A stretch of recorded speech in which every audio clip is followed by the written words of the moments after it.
Aman le Magnifique est le miracle de Pourim, au royaume des Mèdes et des Perses. À une époque très ancienne, il existait un royaume puissant et particulièrement impérialiste, celui des Mèdes et des Perses. Sans cesse poussés par l'envie de se faire un nom, ils ont développé leur royaume à coups de conquêtes. Cet empire était très puissant et très riche. Ce royaume comptait 127 provinces, s'étendant sur un territoire important, allant de l'Inde à l'Éthiopie. Il était dirigé par le roi Assuérus. Certains l'appelaient aussi Kashagasha ou encore Xerxès, un vrai homme de guerre, mais aussi un roi fou et un roi de la fête, obnubilé par la promotion du divertissement. C'était une de ses méthodes pour faire oublier au peuple son état d'esclave de la royauté. Quel drame! Le peuple se croyait libre, mais en réalité, il se soumettait librement aux ordres de leur tyran, le roi Assuérus. Cela même à l'intérieur des portes de leur maison.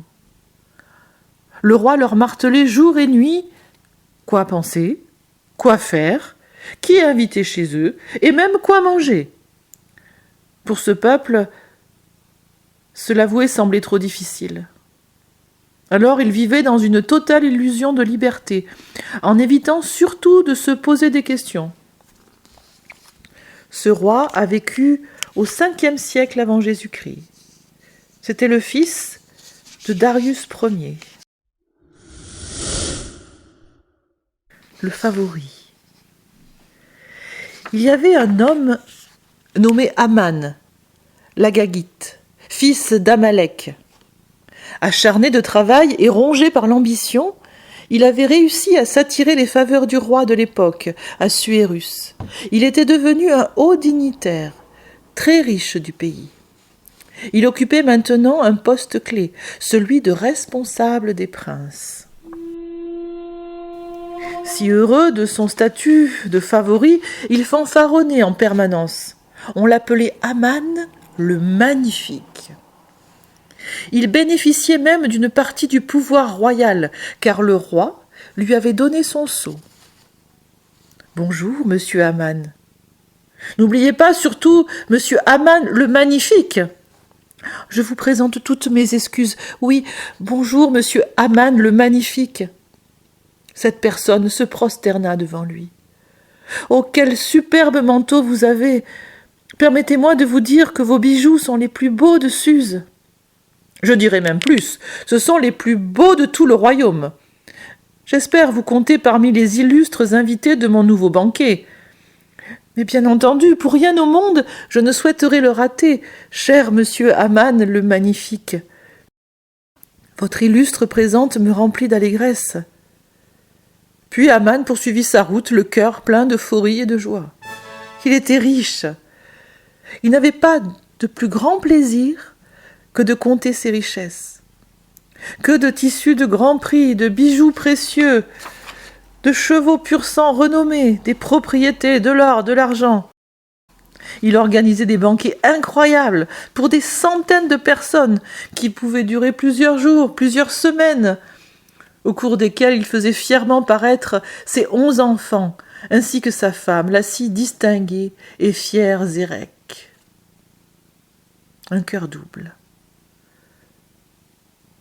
Pourtant, favori du roi, et jouissant d'une position de choix dans le royaume, Aman le Magnifique, c'était Monsieur Plus.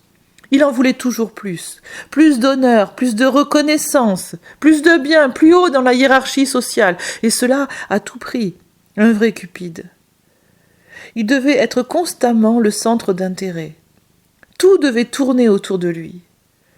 Tous les gens qu'il croisait se prosternaient systématiquement devant lui, sauf une personne, Mardochée. Mardochée était issu du peuple juif. Il était d'un milieu social modeste. Il travaillait dans la conciergerie royale. Auparavant, il avait été un fan d'astrologie. C'était un adorateur des astres et des planètes. Mais un jour, tout avait changé dans sa vie. Cela depuis qu'il avait choisi d'inviter le véritable Dieu, Emmanuel, à régner sur sa vie. Il était maintenant devenu son enfant, et il ne voulait plus adorer et ne se prosterner que devant l'Éternel son Dieu. On lui avait, par un ordre royal, ordonné de se prosterner devant Aman le Magnifique. Pourtant, Mardochée s'y refusait catégoriquement. Il ne pouvait plus se soumettre à un ordre contraire à celui de son Dieu qu'il aimait tant. Cela, quel que soit le prix à payer. Mardochée avait une devise. « Moi, Mardochée, j'obéirai, et j'obéirai à mon Dieu seul tous les jours, car lui, il m'aime, et il m'a aimé au prix de sa vie. » Une si terrible menace.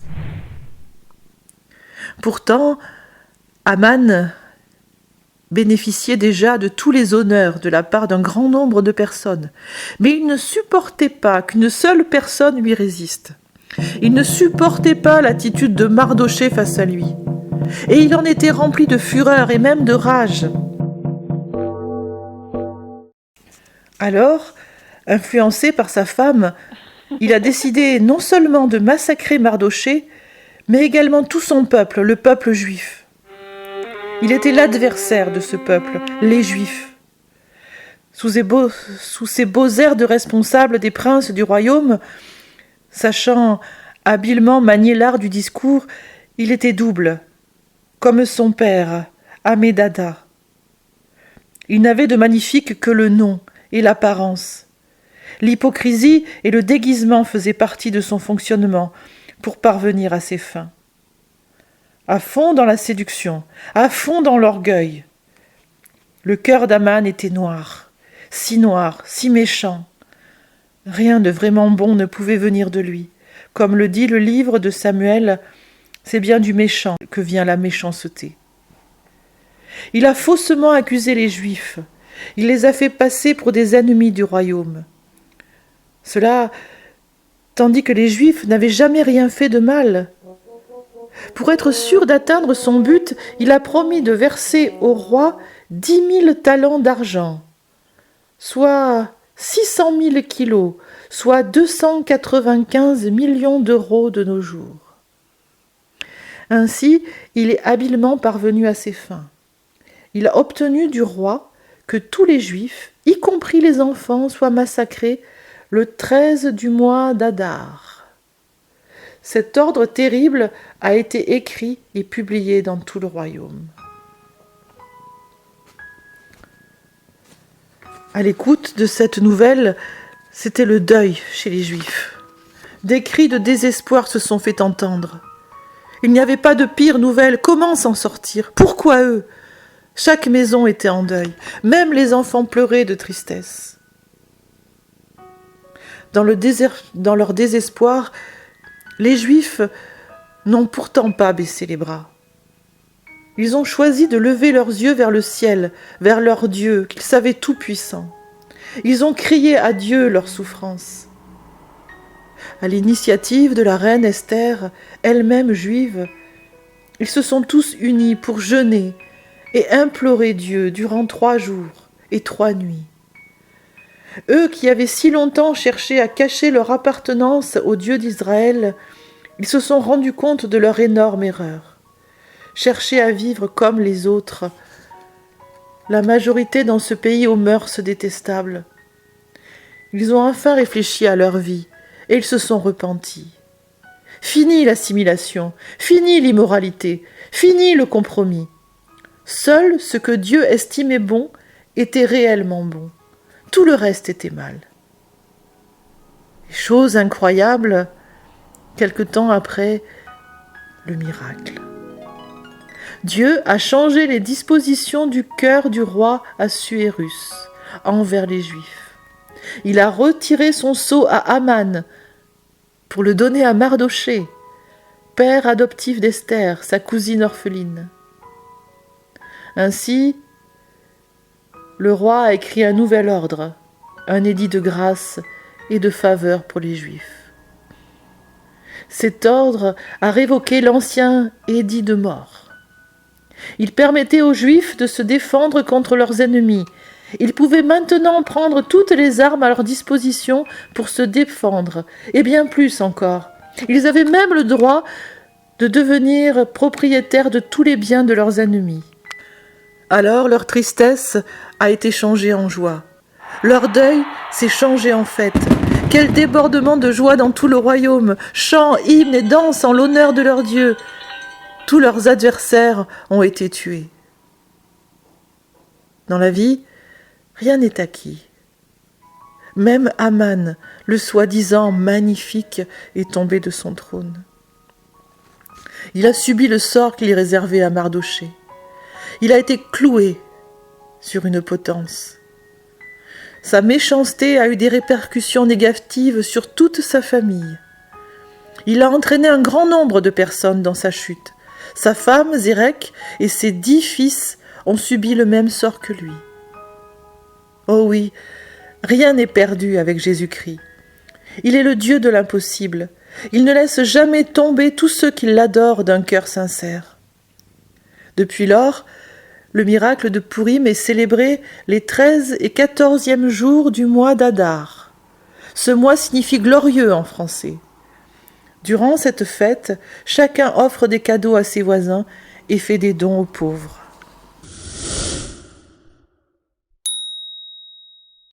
Seul le Christ peut te sécuriser pour l'éternité. Lui seul peut te libérer. Si le Christ vous affranchit, vous serez réellement libre. Oui, Dieu t'aime. Pour cela, il a accepté de payer la dette de chaque être humain au prix de sa vie en mourant sur la croix. Car chacun de nous avons transgressé sa parole. Nous sommes tous condamnés à jamais sans son sacrifice. Heureusement que Jésus-Christ est ressuscité aujourd'hui. Il est vivant. C'est si merveilleux. Il frappe aujourd'hui à la porte de ton cœur. Il voudrait tellement t'aider, non seulement pour la vie sur cette terre, mais aussi pour la suivante après la mort. Mais Jésus-Christ ne peut le faire que si tu lui laisses les pleins pouvoirs. C'est à cause de tes transgressions qu'il a été crucifié sur cette horrible croix. Te reconnais-tu coupable? Souhaites-tu maintenant te laisser diriger dans ses moindres détails? Dieu est le véritable Dieu de ceux qui lui obéissent par amour.